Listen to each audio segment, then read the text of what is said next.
기도하겠습니다. 내 아버지와 어머니를 공경하라. 이것은 약속이 있는 첫 계명이니 이로써 네가 잘되고 땅에서 장수하리라. 아멘.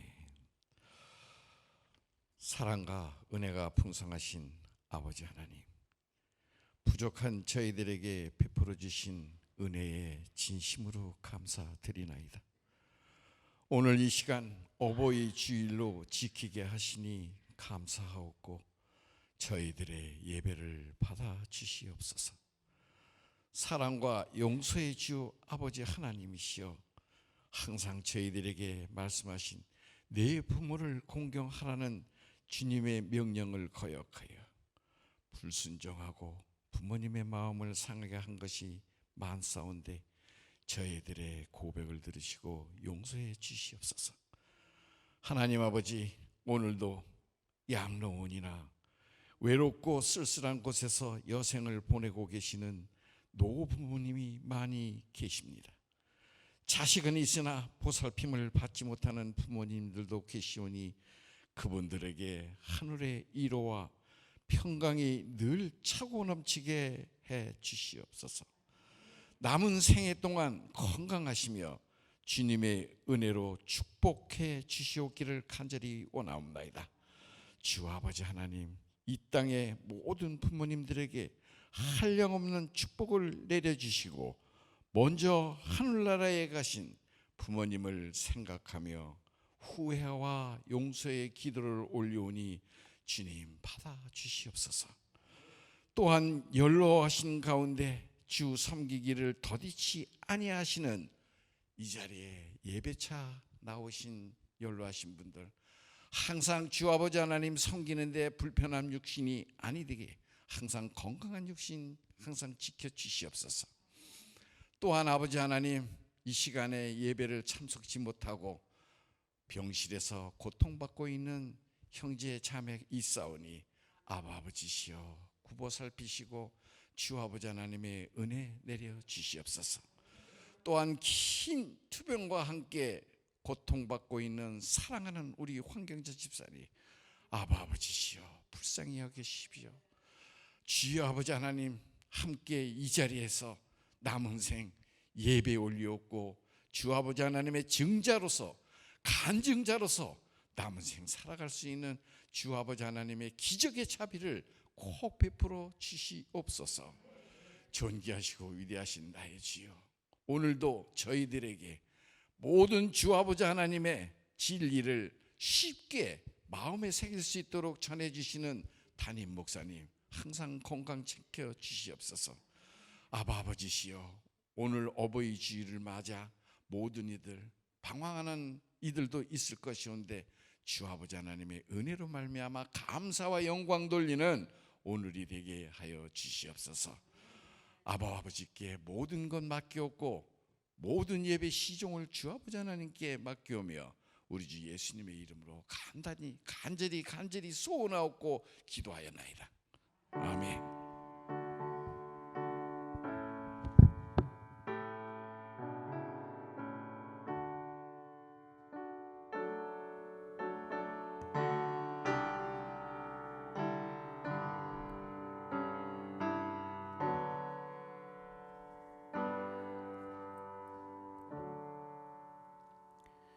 오늘 하나님께서 우리에게 주신 말씀은 신명기 5장 16절입니다.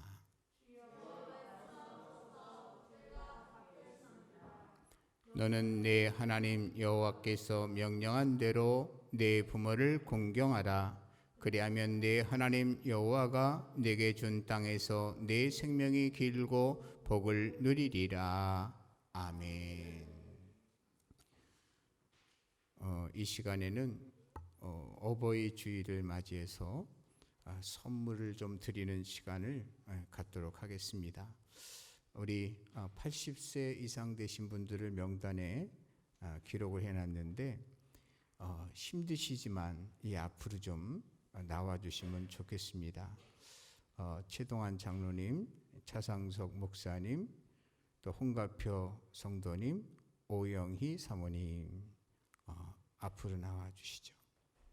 선물은 여러분들이 준비해 주셨는데요. 교회에서는 끝까지 주님 오실 때까지 식사 잘 하시라고 교회 성구가 쓰여 있는 그러한 수저 세트를 준비를 했습니다.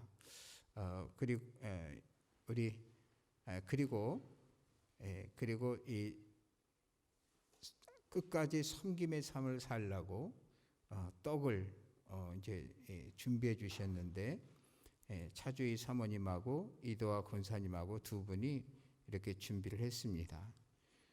꽃을 준비했는데 끝까지 아름다운 삶을 사시라고 꽃을 준비했는데, 홍한표 장로님, 김원래 권사님이 준비를 했습니다. 그리고 끝까지 건강하게 사시라고 홍계선 집사님께서 침향환을 준비를 하셨습니다. 그리고 어린이들이 말이죠, 정말 꿀처럼 아주 몸에 좋은 많은 사람들을 유익하게 하라고 의미해서 그랬는지 꿀을 준비했습니다. 그래서 이 준비를 했는데 다 들고 가실 수 있을지 모르겠어요. 우리 교회에서 준비한 것은 우리 이성식 장로님께서 좀 전달해 주시면 좋겠습니다.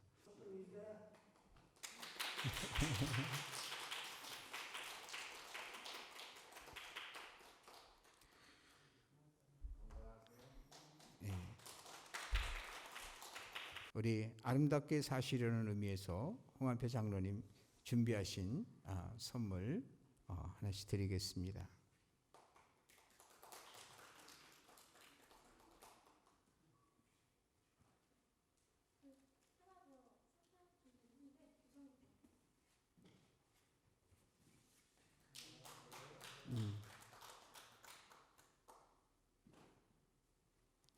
이건 또 누가 준비한 거예요?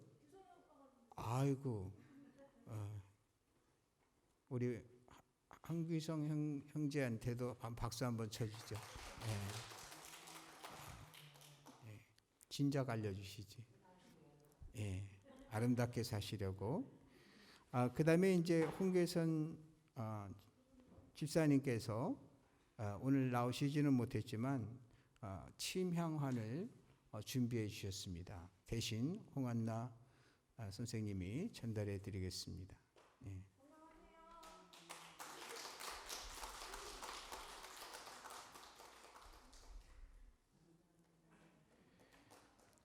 그리고 어린이들이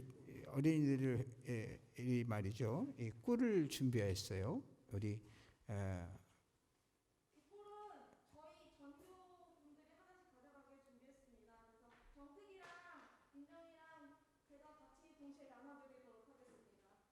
얼른 나눠주세요.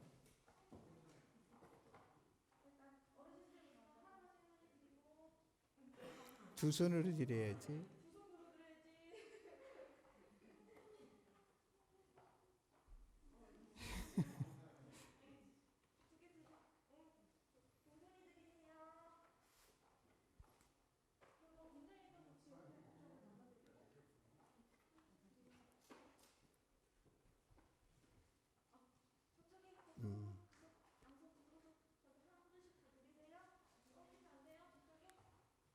우리가 왜 이렇게 하는지 여러분 기억하세요. 우리가 서로 섬김의 삶을 몸소 실천하지 아니하면 안 되기 때문에 훈련하는 의미도 있습니다.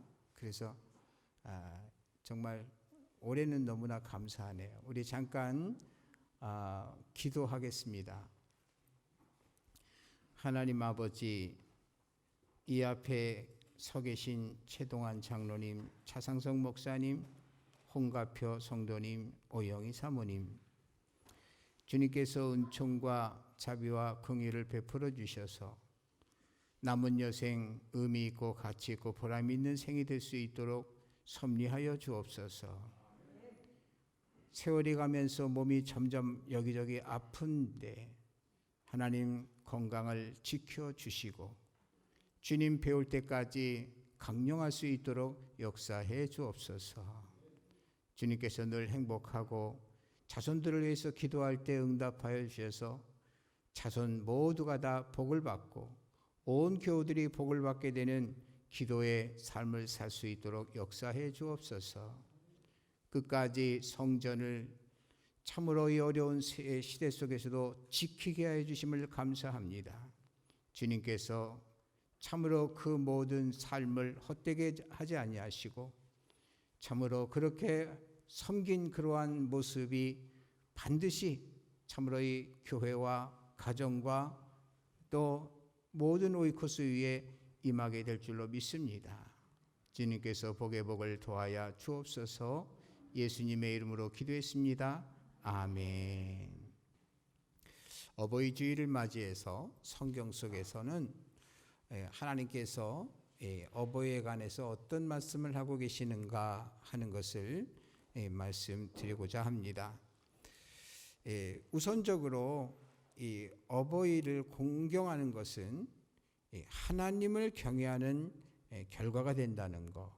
왜 그러냐니까 출애굽기 20장 12절, 신명기 5장 16절, 에베소서 6장 2절에서 3절에 보게 되면 부모님을 공경하라고 하는 것이 하나님의 명령이셨어요. 이 명령이라고 하는 것은 해도 되고 안 해도 되는 선택사항이 아니고 반드시 해야 된다, 이런 명령이에요. 그런데 이 명령을 준행한다 하는 것은 곧 무엇이냐면 하나님을 경외하는 한다는 의미가 되는 거기 때문에 우리는 참으로 좋든 싫든 부모에 대한 예의를 갖추는 것이 소중하다. 저도 아버지를 모시고 어머니를 모실 때 그런 생각을 많이 했어요. 하나님께서 부모를 공경하라고 하는 것이 바로 명하신 일이니까 당연히 해야 된다.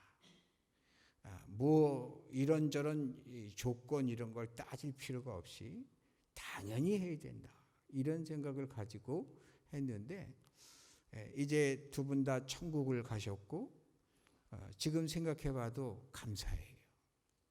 그렇게 할 수 있었다는 것이 감사한데 우리 모두는 부모님을 공경하는 것은 하나님을 경외하는 것이 되는 것이고 하나님께 영광을 돌리는 것이고 하나님을 높여드리는 것이에요. 부모님이 어떤 말씀하셨을 때 에이 어머니, 에이 아버지 이러면서 얘기하면 부모님이 얼마나 자존심이 상하시겠어요. 상처가 되겠어요. 공경이란 다른 게 아니라 부모님이 이야기하시면 100% 듣는다기보다 그 앞에서 예하고 받아들이고 그리고 나서 깊이 생각하고 가급적이면 부모님의 말씀을 들어드리는 이런 것은 효도라고 얘기할 수가 있고 그렇죠. 그 다음에 말이죠. 하나님의 말씀대로 부모를 공경하면 하나님께서 이런 축복을 주셨어요. 자주 이사 다니지 않게 한다. 여러분 출애굽기 20장 12절 읽어볼까요? 내 부모를 공경하라. 그리하면 너의 하나님 나 여호와가 내게 준 땅에서 내 생명이 기리라. 그러니까 뭡니까? 내게 준 땅에서 내 생명이 기리라. 그러니까 뭐냐면 여러분 자주 이사 다니는 게 좋은 건가요? 좋지 않은 건가요? 오죽하면 이사를 자주 했겠어요. 일평생 살면서 이사 한 번도 안 하고 자기가 살던 태어난 곳에서 평생 살았다. 그건 복이라고 할 수 있어요. 물론 먼 직장 때문에 더 좋은 직장 때문에 이렇게 옮겨 다니는 경우도 있겠지만은요. 그럴 필요도 없이 그냥 눌러 사는 게 얼마나 큰 복이에요. 더군다나 우환이 없으니까 이사도 안 간다. 얼마나 좋은지 몰라요. 그런데 이스라엘 백성들을 보게 되면 하나님 말씀대로 살질 않아가지고 그래가지고서는 하나님께서 말이죠.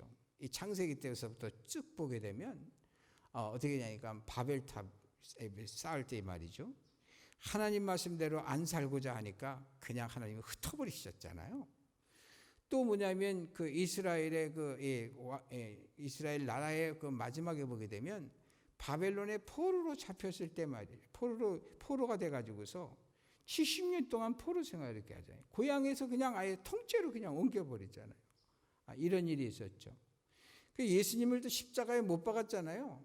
그 벌로서 어떻게 되냐니까 AD 72년에 그냥 완전히 이스라엘 다 망국이 돼가지고 2차 세계대전 1945년도까지 말이죠. 아주 나라 없는 서름을 얼마나 당했는지 몰라요. 더군다나 그 히틀러에 의해서 가스실에서 죽은 사람들만 해도 600만 명 정도가 된다니 얼마나 큰 수치냐고요. 그러니까 말이죠. 이런 것들이 뭐냐니까 하나님 말씀대로 순종을 하게 되면 작게는 이사 다니지 않아도 되게 하나님께서 복을 주시고, 크게는 뭐냐니까 이 화를 당해서 이런 참 서러운 그러한 나그네의 인생을 살지 않아도 된다는 것을 하나님께서 말씀하셨는데, 그래서 이 부모님 말씀 순종하는 거, 부모를 공경하는 거, 이것이 정말 중요하다 말씀하시는 거예요. 또 신명기 5장은 한 걸음 더 나아가서 말이죠. 복을 누리게 할 것이라는 그 말을 추가를 하고 있는 것을 보게 되는데, 여러분 5장 16절 읽어봐요. 너는 너희 하나님 여호와의 명한 대로 네 부모를 공경하라. 그러면 너희 하나님 여호와가 네게 준 땅에서 네가 생명이 길고 복을 누리리라.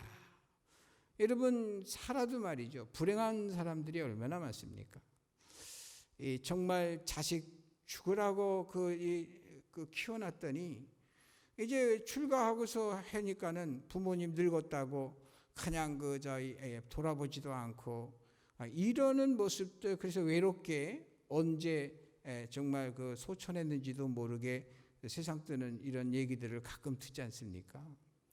근데 여러분, 부모님을 공경하는 사람은 공경하는 본을 자식들한테 늘 가르쳐 주는 거 아니겠어요? 늘 보여주는 거잖아요.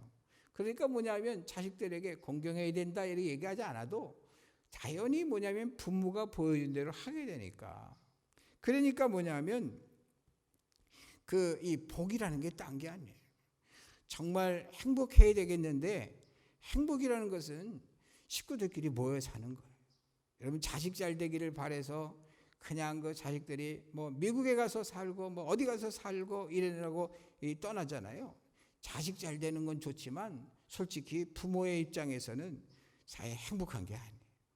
가족끼리 모여서 이렇게 살고 또 가까이서 살고 이렇게 하는 것이, 그리고 때마다 얼굴 보여주는 것이, 또 보고 싶으면 갈 수 있고 또 오기도 하고 하는 이런 때가 말이죠. 이게 복이죠 말이요. 딴 게 복이 아니라는 거죠. 참 그 자식이 있지만은 또 속상한 경우가 얼마나 많이 있어요. 왜냐하면 자식이 컸다고 말이죠. 부모 무시하고 말이죠. 세대 차이 난다고 하면서 아주 그냥 그런 말 들을 때 가슴에 못이 박히고 비수가 그냥 찔리는 것 같잖아요. 근데 늘 부모님을 존중하고 부모님의 말씀이라면 부모가 혹시 틀리는 말씀을 했다 할지라도 그 앞에서는 상처받을까 봐 뭐냐면 예 하고서는 고려해 주는 그러한 배려하는 이러한 자식들과 함께 산다면 얼마나 큰 복이 되겠냐 이 말이에요. 또한 뭡니까? 부모의 소원은 뭐예요? 자식들 잘 살기를 원하는 거 아니겠어요? 맨날 결혼하더니 부부끼리 그냥 티격태격 싸우고 말이죠. 손주, 손녀 낳는데 나 좀 컸다고 말이죠. 사고치고 막 이렇게 해서 이런 얘기 듣고 그러면 이게 산 게 아니죠. 그래서 뭐냐면 복이 딴 게 아니에요. 자식들이 다 그냥 출가해서 행복하게 사는 모습을 보는 거, 이게 복 아니겠어요? 그러니까 참으로 이런 복을 누구에게 주느냐? 먼저 우리가 부모님에게. 아까 장로님이 기도하시면서도 이미 소천해 버려서 효도할래야 할 수가 없는 이런 상황이 있는데, 그 옛말에 있잖아요. 부모 소중한 줄 알고 이제는 효도해야지 하면 부모님은 더 이상 세상에 계시지 않더라 하는 그런 말이 있는데, 정말 우리 자식들한테는 말이죠, 정말 이 하나님의 말씀을 잘 가르쳐야 돼요. 그리고서 자식들에게 말이죠, 우리 아직 부모님이 계시다면 부모님에 대한 예를 잘 하고, 그래서 뭐냐면 자식들한테 또 후손들한테 이웃들에게 정말 부모를 공경하는, 어르신을 공경하는 이러한 그것을 솔선수범해야 되겠다 하는 것입니다. 에베소서 6장 2절에서 3절에도 보게 되면 똑같은 말씀이에요. 내 아버지 어머니를 공경하라. 이것이 약속에 있는 첫 계명이니. 사실 십계명의 첫 계명은 내 앞에 다른 신을 있게 하지 말아라, 그건데, 그런데 하나님께서 말씀 속에서 뭐냐면 약속에 있는 첫 계명이 뭐냐니까 내 아버지와 어머니를 공경하라 그랬어요. 이것은 5번째 계명인데, 그런데 이 말씀은 뭐냐니까 인간 세계에 있어서, 인간 세상에 있어서 가장 첫 번째로 하는 것은 1번이 뭐냐면 부모님을 공경하는 거다, 이런 말씀을 하시는 거거든요. 그러니까 인간 세상에서 무엇이 더 중요하냐? 가장 중요한 것은, 하나님 말씀하시는 것은 부모를 공경하는 거라는 거죠. 여러분, 그래서 우리가 살아 계실 때 잘하는 게 200점이고요. 돌아가시고 나서도 뭐냐면 부모님을 기억해서 부모님의 돌아가신 날 부모님을 추억하며, 그래서 우리는 추모 예배라고 그러죠. 하나님 앞에 예배드리면서 부모님이 살아계실 때에 베풀어 주신 은혜를 서로 나누고, 이게 굉장히 중요해요. 과거에 저의 이 가정을 이렇게 쭉 봤을 때, 이게 보게 되면 제사 지낼 때, 예수님 안 믿을 때 제사 지낼 때 보게 되면 그냥 절하고 그냥 끝이요. 그리고 나서는 자기들끼리 그냥 술판하고 그냥 이렇게 하는데, 제가 감사하게도 제 아버님이 가문에 그냥 추도로 바꾼다 선언해가지고서는 바꿔주셨어요.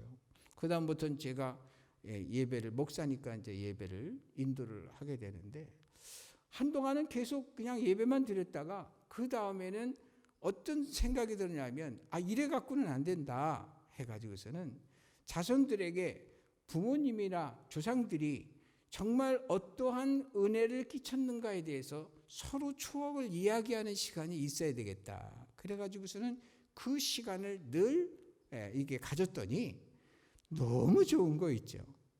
나는 아버지하고 살았을 때, 요 며칠 전에도 아버님 추모 예배 있었는데, 그때도 했더니 나는 이런 아버지가 하고 이런 추억이 있었다, 저런 추억이 있었다 하면서 아들들도 그러고 며느리들도 그러고 또 이 손주도 말이죠, 할아버지하고 있었던 그런 이야기를 쭉 하니까 듣는 그러한 마음이 굉장히 흐뭇하고 말이죠. 이것이 참 좋다. 이런 모임이 계속 있어가지고서는 사실 2세, 3세, 4대가 다 모였을 때 뭐냐면 그 얘기를 들으시면 가문에 뭐냐면 자긍심이 있지 않겠어요? 그러게 되면서 가장 가까운 사람이 그래도 혈연 아니겠습니까? 그래서 이렇게 좋은 시간을 가지면 좋겠는데 말이죠. 그래서 참 부모님을 공경하는 거, 돌아가셨어도 기억해 드리는 것이 자식된 도리다 하는 것을 하나님께서는 우리에게 알게 하시고요. 네 번째로는 뭐냐면 어버이를 공경하는 것의 첫 실천은 들어드리는 것에서부터 출발한다 그랬는데요. 잠언 1장 8절에서 9절 읽어봐요. 내 아들아, 내 아비의 훈계를 들으며 내 어미의 법을 떠나지 말라. 이는 내 머리에 아름다운 관이요 내 목에 금사슬이니라. 아비의 훈계를 들으며 어미의 법을 떠나지 말라라고 한 것은 말이죠. 여러분, 참 돈 안 드는 것은 참 들어드리는 건데요. 무슨 말씀하면은 말씀하게 들어드리는 건데, 그런데 과거의 어떤 그 시점에서 기억해 보면 부모님이 얘기하면 아버지 그거는 말이죠. 어머니가 그거는 중간에 잘라먹고 막 이래요. 그러면서 막 이랬는데 이건 정말 잘못된 거구나. 부모님이 말씀이 끝날 때까지 조금 길어도 조금 이렇게 식상해도 말이죠.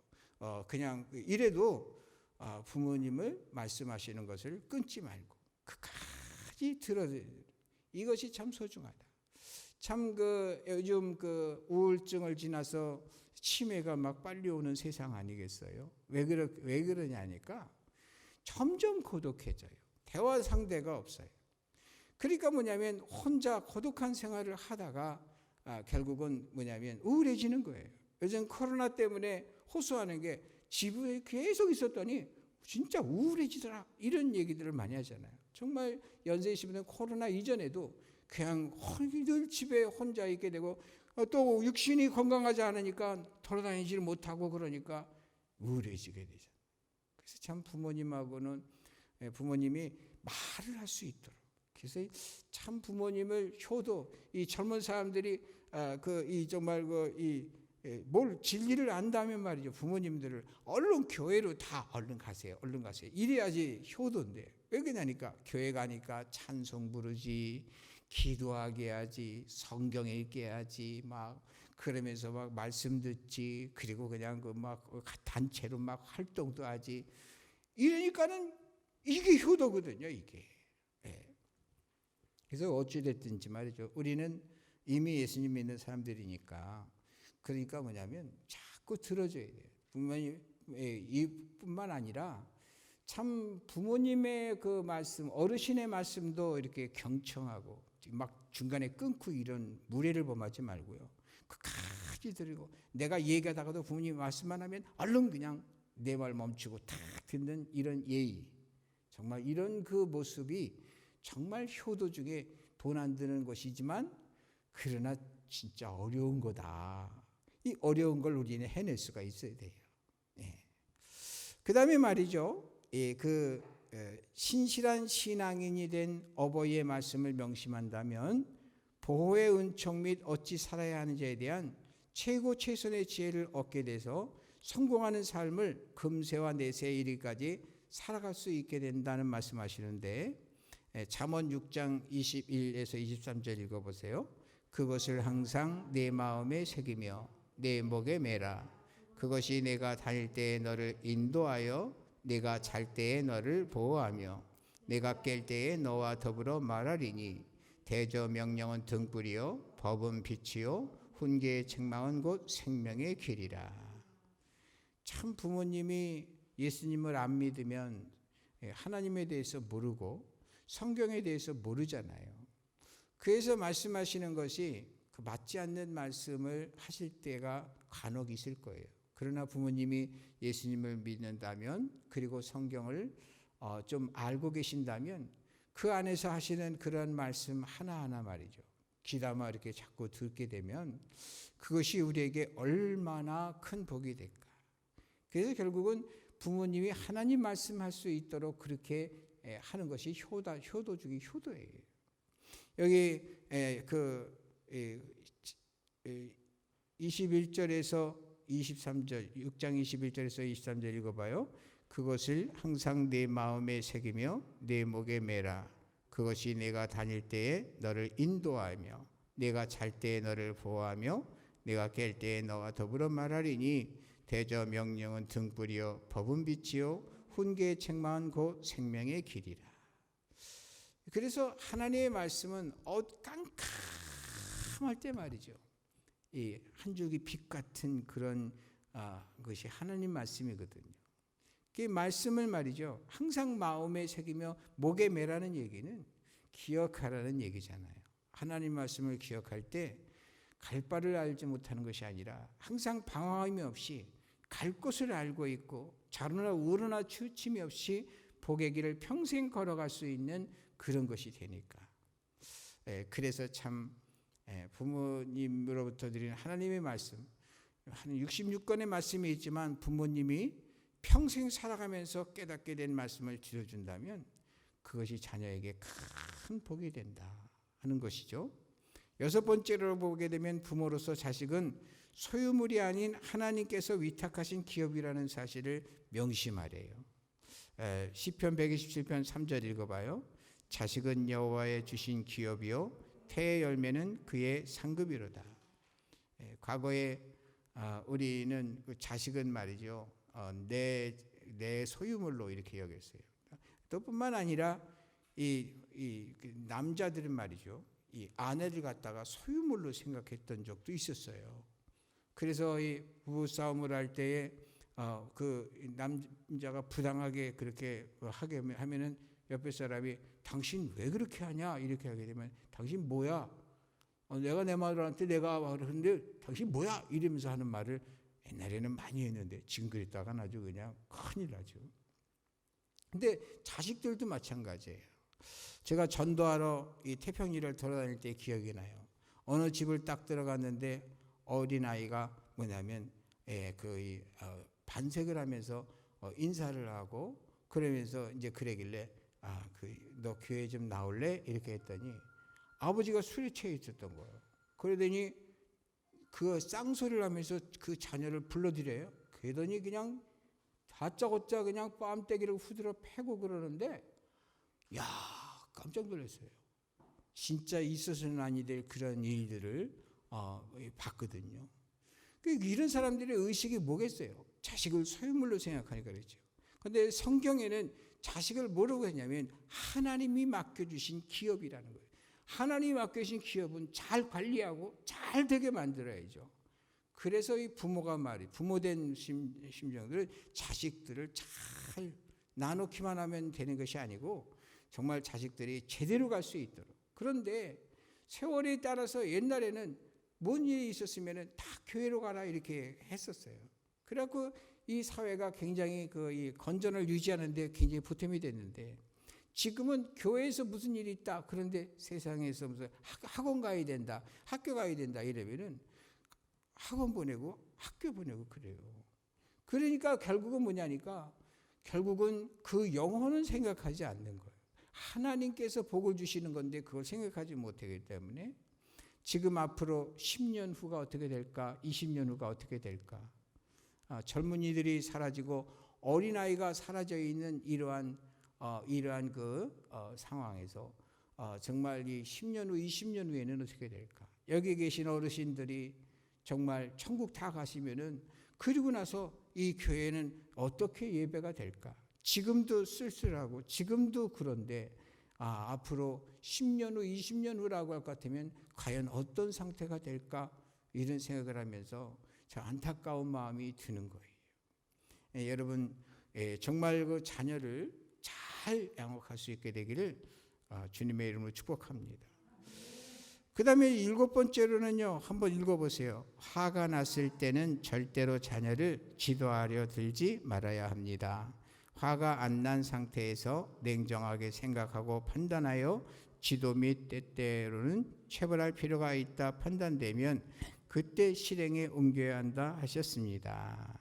에베소서 6장 4절 또 아비들아 너희 자녀를 노엽게 하지 말고 오직 주의 교양과 훈계로 양육하라. 여러분 자식들이 말이죠. 어렸을 때는 이 힘이 없어서 또 이 사태를 파악하기 때문에 힘이 없어서 얻어맞고 있죠. 솔직히 좀 큰 이 장성한 자식을 갖다가 그렇게 해보세요. 경우에 안 맞는 말 하면은요 당장 대들어버리고 말이에요. 그러지 않습니까? 그렇다면 어린 시절도 마찬가지예요. 대들 건데 괜히 대들어봤자 더 얻어맞으니까. 그러니까 뭐냐면 안 하는 것뿐이거든요. 그런데 이 어릴 때의 그러한 상처가 말이죠. 커서 말이죠. 그대로 이 부모한테 간다는 것을 기억해야 돼요. 전에 그 어떤 기억이 있냐면 대신리에 이렇게 차를 몰고 가는데 한 노인이 길을 걸어가고 있어요. 그래서 너무 안타까워가고 차를 세워서 태웠는데 그러면 타자마자 뭐냐니까 그 위에 그 요양원에서 이제 있었던 분이에요.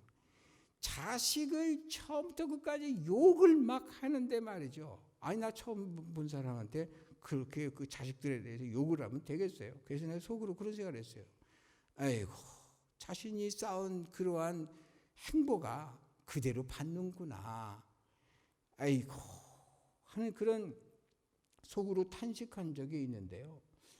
불효하는 자식, 불효하는 자식에게만 탓할 것이 아니고 그 자식을 누가 만들었는가를 생각을 하면서 과연 나는 어떤 부모가 되어야 되겠는가 하는 것을 고려해야 한다는 거죠. 여러분, 자녀를 뿐만 아니라 교회 누구든지 말이죠. 누구를 훈계할 때는 첫째는 뭐냐니까 내 기분이 상했을 때 하면 안 돼요. 내 입에서 이 격한 소리가 나온다는 건 내가 마음이 상해 있다는 거거든요. 이때 무슨 얘기하게 되면 받아들이지 않아요. 상처로 받아요. 그러나 진짜 생각하면서 정말 해줘야 될 말을 해줘야 된다라는 것을 해줄 때는 말이죠. 그 받는 입장에서도 교훈받고 지적받는다는 것은 너무 싫지만 그러나 나중에는 생각하면서 내가 잘못했지 하고 고칠 수 있게 돼요. 그래서 정말 진정한 교육은 말이죠. 내가 화가 났을 때 하면 절대 안 된다는 거. 그리고 누구를 갖다 훈계한다는 것. 두 번째로는 뭐냐면 솔선수범해야 돼요. 내가 말하는 것을 내가 지키지 못한다면 그 말을 그런 지적을 하면 기억에 나는 게 그래요. 저 형님 중에 한 분이 내가 뭐 잘못을 했나 봐요. 그랬더니 막 그냥 나를 좁혀더니 하는 말이 무슨 얘기를 했냐면은 나는 이렇게 살았지만 너는 이렇게 살지 말라 이런 얘기를 생각이 나요. 그냥 생각이. 근데 그 말이 진짜 동생을 위해서 해주는 말이었겠죠. 그런데 그렇게 자기는 그렇게 못 살면서 그렇게 한다 이러거든요. 오히려 이게 교육이 되질 않아요. 어떤 어려움이 있어도 자기 자신이 성실하게 살고 바르게 살려고 하는 이러한 모습 속에서 내가 이렇게 노력했지만 하면서 정말 그 사랑하는 마음으로 이야기해 줬다면 그 생각을 그 형님을 생각하면서 내 인생에 굉장히 많이 교정이 됐을 것이다. 이런 생각을 하게 돼요. 여러분 솔선수범. 화가 났을 땐 절대 교훈하지 말고 입을 닫고 차라리 그 자리를 피하든지 그렇게 하시고 화가 식었을 때 그래서 정말 말해주고 싶은 것이 아니라 그 자녀면 자녀, 이웃이면 이웃, 친구면 친구 그 사람의 입장에서 받아들일 수 있다고 하는 계산과 판단이 섰을 때 하고 그러나 교훈하는 것이 내 자신이 실천할 수 없으면 입을 닫아버리셔야 돼요. 내가 할 수 없는 것을 이야기한다? 절대 그거는 안 된다. 그래서 아비들아 너희 자녀를 노엽게 하지 말고 오직 주의 교양과 훈계로 하라는 것은 하나님 말씀 가지고 하라는 거예요. 하나님 말씀 모르면서 인간적인 그 논리 가지고 얘기하지 말라. 그런 것을 생각하셔야 된다. 8번째 마지막인데요. 읽어보세요. 자녀에게 독청묵기적을 가르쳐야 금세와 내세에 이르기까지 최고 최선의 삶, 세상의 빛과 소금 같은 삶, 의미같이 보람 있는 삶을 살게 할 수 있음을 명심해야 합니다. 독청묵기적 뭔 뜻인지 아시죠? 읽고 듣고 묵상하고 기도하고 삶에 적용하는 거. 디모데후서 3장 16절에서 17절 읽어봐요. 모든 성경은 하나님의 감동으로 된 것으로 교훈과 책망과 바르게 함과 의로 교육하기에 유익하니 이는 하나님의 사람으로 온전하게 하며 모든 선한 일을 행할 능력을 갖추게 하려 함이라. 여러분 하나님 말씀 모르면 안 돼요. 여러분 교회 다니면서 우리 교회는 믿음의 사람들은 선배다운 선배, 선생다운 선생이 되려고 같으면 어떻게 하냐니까 하나님 말씀을 잘 듣고 또 읽기도 하고 해서 하나님 말씀 알아야 돼요. 그렇게 해야지만이 그런 풍토를 나중에 오는 사람들이 그렇게 받아들여 가지고 그래서 성도다운 성도가 될 수 있게 돼요. 그 하나님 말씀 모르니까 자꾸만 자기 생각을 얘기하고 그렇게 하다 보니까 자꾸 불협화음이 나게 되고 상처를 입고 그러거든요. 그래서 뭐냐면 우리가 이게 사명이에요. 하나님 말씀을 읽고 듣고 묵상하고 기도하고 삶에 적용하는 것이 우리 교회의 풍토가 돼야 돼요. 그래서 이 풍토가 되고 전통이 돼야 돼야죠. 그래서 행복한 교회가 돼야 돼요. 그래서 우리가 정말 우리 교회가, 저는 그래서 지금 있는 지금 여기 계신 숫자들 가지고도 행복해요. 왜 그러냐니까 정말 뭐냐면 많은 수가 있을 때 속상하는 일이 맨날 들려왔으니까요. 그런데 지금은 안 들려와요. 왜냐하면 뭐 사람이 적어서 안 들리는 건지 뭔지 모르겠지만 말이죠. 그러나 그냥 정말 이 바른 길로 나아가고 있다.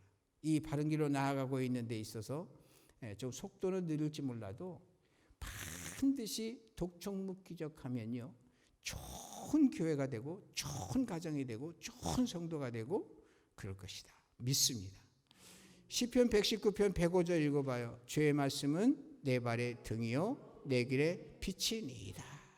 또 신명기 6장 6절에서 9절, 오늘 내가 내게 명하신 이 말씀을 너는 마음에 새기고 네 자녀에게 부지런히 가르치며 집에 앉았을 때든지 길 갈 때든지 누워 있을 때든지 일어날 때든지 말씀을 강론할 것이며 너는 또 그것을 내 손목에 메어 기호를 삼으며 내 미간에 붙여 표를 삼고 또 내 집 문설주와 바깥문에 기록할지니라. 얼마나 하나님의 말씀과 복된 삶이 관계가 있으면 이렇게 말씀했겠어요. 늘 주님 말씀 가까이 하시면서 정말 이 어버이 주일을 생각하면서 부모를 공경하는 기독인들에게 하신 약속의 말씀, 주어진 자리에서 오랫동안 말이죠, 복을 누리며 사는, 그리고 복을 물려줄 수 있는 그러한 삶이 되기를 주님의 이름으로 축복합니다. 기도하겠어요. 하나님 아버지, 금년도 어버이 주일을 맞이해서 어버이는 어떠해야 되겠는가, 하나님이 무엇을 원하시는가를 살펴보았습니다. 하나님, 다 일일이 기억할 수는 없다 할지라도 하나님의 보혜사 성령께서 우리에게 임하사 때에 맞춰 기억나게 하여 주시고 부모다운 부모를 살게 하여 주시며 자녀다운 자녀를 살아갈 수 있도록 역사해 주시며 그 모든 것이 하나님을 기쁘게 하고 하나님으로부터 만복을 부여받는 평생 주님의 뜻대로 살아가는 그런 복을 누리게 하여 주옵소서. 예수님의 이름으로 기도했습니다. 아멘.